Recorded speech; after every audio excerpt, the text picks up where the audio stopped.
Welcome back to this video on eschatology. In the last video I discussed how in the New Testament I can only find one second coming. However, in premillennial dispensationalism there are two second comings. There's the rapture, which is the first second coming, and there is the second coming, which is the second coming.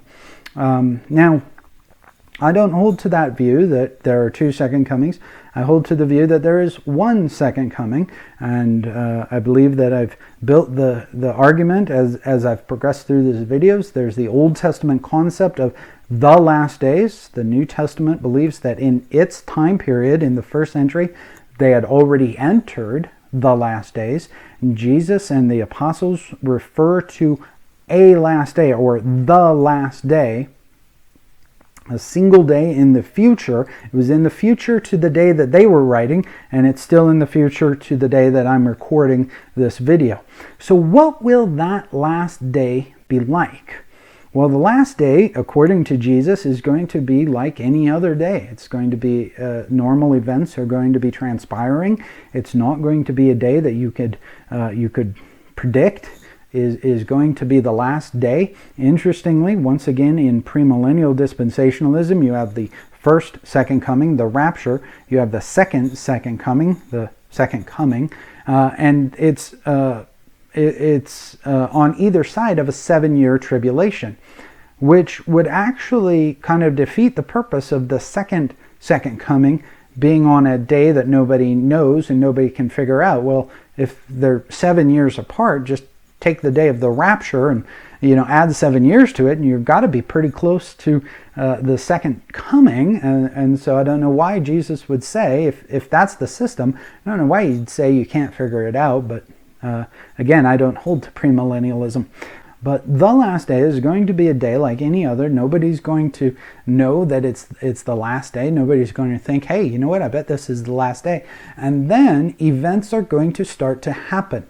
The scriptures talk about there will be a great trumpet, Matthew chapter 24. There'll be the command, 1 Corinthians chapter 15. There'll be the voice of an archangel, 1 Thessalonians chapter 4. And then the second coming. It will be Jesus himself coming back, and it will be visible. It will not be some secret event that nobody knows about. It will not be some secret rapture of the church. That's not what Jesus says. Jesus says that his return will be visible. There are no invisible returns of Christ. There you see the Greek word for invisible. It's actually used 5 times in the New Testament. It's never used in any of the Jesus return verses. And that's an interesting thing to think about. Now, if Paul or Peter or John or Jesus wanted us to think of a first return of Christ that would be invisible, I would think that they would tell us that, by the way, there's going to be 2 second comings, and one of them, by the way, is going to be invisible. But there's no passage that explicitly says anything like that, and so I find that to be a very interesting part of this. And instead, the day of the Lord, the second coming, will be sudden. It will be unexpected. It will be like a thief in the night. That's both Jesus' language, that's Peter language, that's Paul's language. It will be visible. Jesus says in Luke chapter 17 that like a bolt of lightning is seen from one side to the other side, it will be a visible event. Specifically, no man knows the time of this event, and that's a very important thing to understand. One of the things that I can actually respect about a guy named William Miller. William Miller was a guy who read the book of Daniel, and he did some mathematical equations and thinking about some things, and he went around saying that, on this day, Jesus is going to come back. And he convinced a lot of people that Jesus was going to come back. And that day came, and that day went, and Jesus didn't come back. And William Miller said, you know what, I was wrong. I'm sorry. I'm never doing this again. And he farmed for the rest of his life. And I respect him for admitting he was wrong and not continuing. Now, oddly enough, the Seventh-day Adventist Church is actually the result of the great disappointment of Miller's failed return of Christ, and in Seventh-day Adventism, that wasn't a failed thing. It just he misunderstood what was happening that day, and instead on that day, Jesus actually entered the sanctuary in heaven. So Miller wasn't wrong. He was just wrong about what was happening. I have no respect for a teaching like that.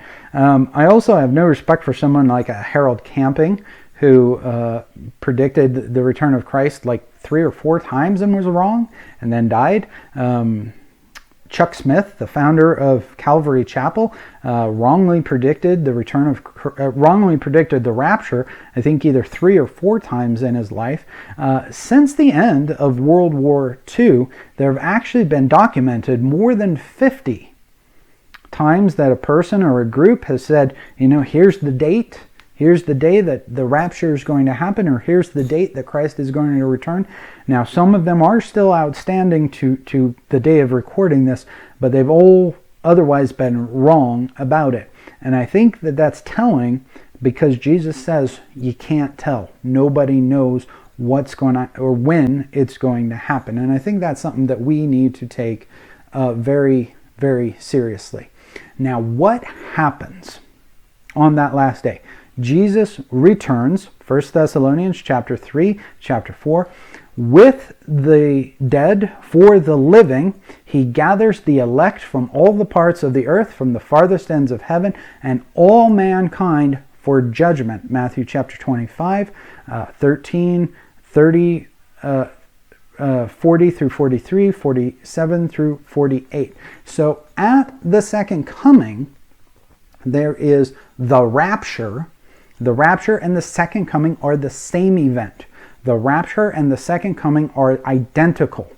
And all people, living and dead, saved and lost, are raptured at the same time. Why do I hold a position like that? That on the last day, all the people are raptured. Well, it's because that's what Jesus said. It's because that's what Jesus said in Matthew chapter 13, in the parable of the weeds and the wheat, in the parable of the fish net, and then later in the judgment of the sheep and the goats.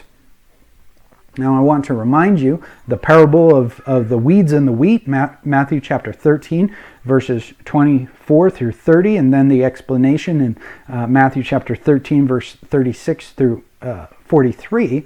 The weeds and the wheat grow together until the harvest. And it's after the harvest that they are separated. When Jesus explains this parable to the disciples, at the end of the age, the sons of the kingdom and the sons of the evil one are gathered at the same time, at the same event. There's nothing in Matthew to this point that would tell you, oh, by the way, this isn't the rapture, or by the way, this is the second coming, not the first second coming. Again, there are not 2 second comings in the New Testament, and Jesus here says that the weeds and the wheat grow together until the harvest, and the harvest is the end of the age. The rapture left behind theory says that Jesus is wrong, because according to it, there's some harvest prior to the harvest at the end of the age, and in that harvest just the wheat must be gathered up, but the weeds must be left behind, and I guess then more wheat grows, or I don't know. Again, I don't have to question Jesus's teaching here, because Jesus says that the weeds and the wheat grow until the end of the age together. Jesus also gives the parable of the fishing net, Matthew chapter 13, verses 47 through 50. The net catches every kind of fish, both the good and the bad, and then they are separated. And he says that at the end of the age, the angels will separate the evil from the righteous. Again, according to premillennial dispensationalism, there must be a fishing trip that Jesus doesn't mention, and in that fishing trip he only gets the good fish, but then there's a second fishing trip later where he gets both the good fish and the bad fish, and then they have to separate them. Now, more telling, if you ask me, is the judgment of the sheep and the goats, Matthew chapter 25, verses 31 through 46. It says, when the Son of Man comes, singular. Jesus never distinguishes. Now, when the Son of Man comes the second time, because there is no second coming. There's only one second coming. When the Son of Man comes, all the nations, how many of the nations? All of the nations will be gathered before him. And he will separate them out as a sheep separates the sheep. He will separate them out as a shepherd separates the sheep from the goats. Jesus never talks about a first, second coming where he takes the sheep and then he'll come again and then he'll separate the sheep and the goats.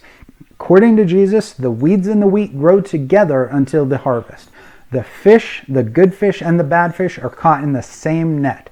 At the coming of the Son of Man, singular, all of the nations are gathered before him, and they are separated as sheep and goats. That concludes this discussion of eschatology and why I reject premillennial dispensationalism. Now again, if this video has not convinced you, that's fine. I don't believe it's a salvific issue. I'm not willing to break fellowship with you. I hope you're not willing to break fellowship with me. But I really like you to think about that. Why does Jesus only talk about one second coming? Why does Paul, why does the book of Revelation only have one second coming? And why do you then hold to this view that has two second comings? Well, that's a discussion you're going to have, and I wish you the best. Thank you for watching this video, and stay tuned. More videos will be coming.